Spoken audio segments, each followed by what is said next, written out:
मात्र 2 मास परे आपण मानकर नुआ वर्ष आसिया को जाउची अर्थात 2025 मसीहा सरी 2026 मसीहा आरंभ हब। से मो तरफ समस्त को आगुआ नूतन वर्ष इंग्राजी नववर्षर अनेक अनेक शुभेच्छा।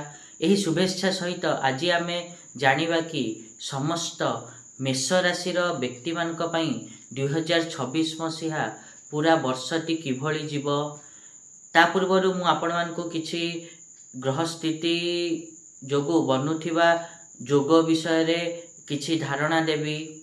नमस्कार, मु सुआशीष पुंथा स्वागत करछि मो यूट्यूब चैनल को। आज तो आम जानिबा कि मेष राशि समस्त व्यक्ति मानकर शिक्षा, स्वास्थ्य, हानि, लाभ, विवाह इत्यादि समस्त जिनस किभली रहिबो ता पूर्व सबन भली गोटे रिक्वेस्ट करिया चाहिए कि जो मैंने भी एजाएं चैनल को सब्सक्राइब करना सब्सक्राइब करंतु एवं पाख थिबा बेल आइकन को प्रेस करंतु जहाँद्वारा कि मु आगु जहाँ भी किसी वीडियो देवी ता नोटिफिकेशन आपण मानक ठीक समय मिल जिवो। ता सहित जदि वीडियो भल लागु थाए ताहले वीडियो तले हाइप मध्य दे परिबे, चैनल को जॉइन हे परिबे एवं किछि बेनिफिट मध्य पाई परिबे।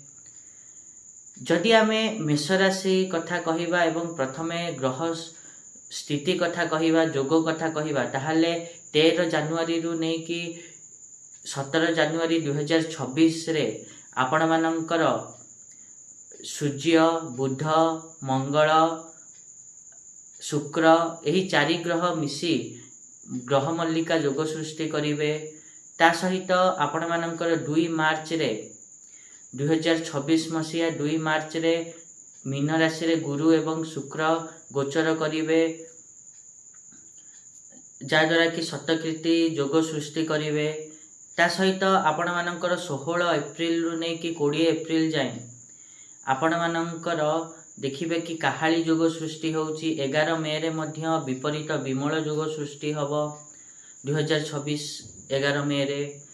तो यही सब ग्रह स्थिति हबो रहिबो 2026 मसीहा रे। जदि आमे मेष राशि कथा पर्टिकुलर कहिबा ताले जते सब मेष राशि रो व्यक्ति अछंती तांक पई एही गोचर जेते बेले खास करके तांकर राशि स्वामी मंगल आपण माननकु संघर्ष सहित विजय मध्य प्रदान करिवे एही वर्ष।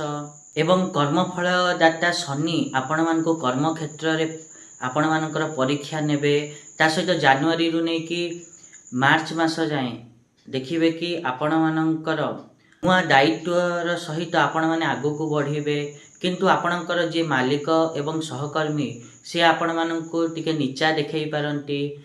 ता सहित एप्रिल रु नै कि जून मास जाए आपण मानकर आत्मबल रे वृद्धि घटिबो एवं खास करके आपण मानकर राशि स्वामी मंगल जेतेबेले 14 एप्रिल रे निज राशि रे प्रवेश करिवे अर्थात मेष राशि रे प्रवेश करिवे सेतेबेले नुआ नुआ आइडिया आपण मानक मुंड को आसीबो, नुआ किछि आरंभ करिया को आपण मानक मन को आसी पारे, आग्रही आपण माने हेई पारंती। किंतु आपण मानकर एही समय क्रोध मध्य वृद्धि घटी पारे। जुलाई रु सेप्टेम्बर आपण मानकर देखिबे कि जदि स्टॉक मार्केट रे किछि इन्वेस्ट करूचंती ताहले सेथे लॉस पाई पारंती एवं जहाँ भी निर्णय नेबे सेथे भ्रम सृष्टि हेई पारे एवं आपण मानक योजना रे नकारात्मक प्रभाव पड़ी पारे। तापर अक्टोबर रु डिसेम्बर देखिबे कि आपण मानक आध्यात्मिक बल बा आध्यात्मिक रुचि बढ़िया को लागिबो। ता सहित जदि प्रेम संपर्क रे अछंती ताहले मिश्रित फल आपण माने पाई पारंती। एवं तापरे एप्रिल रु मई आपण माने देखिबे कि आपण माने जदि विवाहित अछंती ताहले सासु ससुर हंतु बा पिता मातांकर हस्तक्षेप आपण मानक जीवन रे अधिक देखिया को मिली पारे। अगस्त एवं सेप्टेम्बर मासरे आपण मानकर पुराना संपर्क जदि कटि जाइथिला ताहा फेरी आसी पारे। ता सहित जदि स्वास्थ्य कथा कहिबा ताहले आपण मानक मानसिक एवं देखिबे कि मानसिक किछि समस्या आपण मानक हेई पारे बा उच्च रक्तचाप संबंधी किछि समस्या आपण मानक देखा देई पारे। एवं जून अक्टोबर यही सब मासरे मार्च जून अक्टोबर मासरे आपण मानक विशेष ध्यान निज शरीर प्रति रखिया को पड़िबो। देखिबे कि यही समय आपण मानक पेटरे समस्या, डिप्रेशन, मुंड କାଟିବା ତା ସହିତ ଆପଣମାନଙ୍କୁ ନିଦ ନ ଆସିବା ଏହିଭଳି ସମସ୍ୟା ଆପଣମାନେ ସାମ୍ନା କରିପାରନ୍ତି। ତା ସହିତ ଏହା ମଧ୍ୟ ଦେଖିବେ କି ଆପଣମାନେ ସୋସିଆଲ ମିଡ଼ିଆରେ ଅନ୍ୟମାନଙ୍କ ଲାଇଫ୍ ଦେଖିକି ନିଜର ମାନସିକ ସନ୍ତୁଳନ ବିଗାଡ଼ି ପାରନ୍ତି। ସେଥିପାଇଁ ଅନ୍ୟକୁ ତୁଳନା କରିବା କୌଣସି ଆବଶ୍ୟକ ନାହିଁ। ଏବଂ 13 ଜାନୁଆରୀରୁ ନେଇକି 17 ଜାନୁଆରୀ ଯାଏଁ ଆପଣମାନେ ନିଜ ପରିଶ୍ରମର ଫଳ ପାଇବେ। ତା ସହିତ 2 ମାର୍ଚ୍ଚରେ ଯେତେବେଳେ ପୂର୍ଣ୍ଣ ଚନ୍ଦ୍ରଗ୍ରହଣ ହେବ ସେତେବେଳେ ଆପଣମାନଙ୍କ ମାନସିକ ସ୍ଥିତି ଟିକେ ତଳ ଉପର ହେଇପାରେ। ଏହି ସମୟରେ ନା ଆପଣ କାହା ସହିତ ସମ୍ପର୍କ କାଟନ୍ତୁ, ନା ଏହି ସମୟରେ ଆପଣ ନିଜର ଚାକିରି ବଦଳାନ୍ତୁ। ଏହି ଦୁଇଟା ଜିନିଷ ବିଲକୁଲ କରିବେ ନାହିଁ।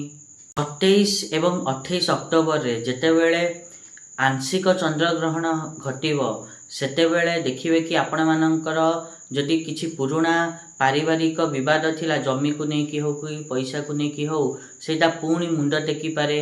ତା ପ୍ରତି ଆପଣମାନଙ୍କୁ ଟିକେ ସତର୍କ ରହିବାକୁ ପଡ଼ିବ। ଏଇଟା ଥିଲା ମେଷ ରାଶିର ବ୍ୟକ୍ତିମାନଙ୍କ ପାଇଁ ସମ୍ପୂର୍ଣ୍ଣ 2026 ମସିହା କ'ଣ ସବୁ ରୂପ ରଙ୍ଗ ଦେଖେଇବ। ଆଶା କରିବି କି ମୁଁ ଯାହା କହିଲି ଆପଣମାନେ ଠିକ୍ରେ ବୁଝିପାରିଥିବେ। ଆଉ ଯଦି ଭିଡ଼ିଓ ଭଲ ଲାଗିଛି ତାହେଲେ ନିହାତି ରୂପେ ଭିଡ଼ିଓକୁ ଲାଇକ୍ କରନ୍ତୁ, ସେୟାର କରନ୍ତୁ। ଆଉ ଚ୍ୟାନେଲକୁ ସବସ୍କ୍ରାଇବ୍ କରିବା ପାଇଁ ତ ଜମା ହିଁ ଭୁଲନ୍ତୁନି। ଆଜି ପାଇଁ ଏତିକି, ଦେଖା ହେବା ନେକ୍ସଟ ଭିଡ଼ିଓରେ। ରହୁଛି, ନମସ୍କାର।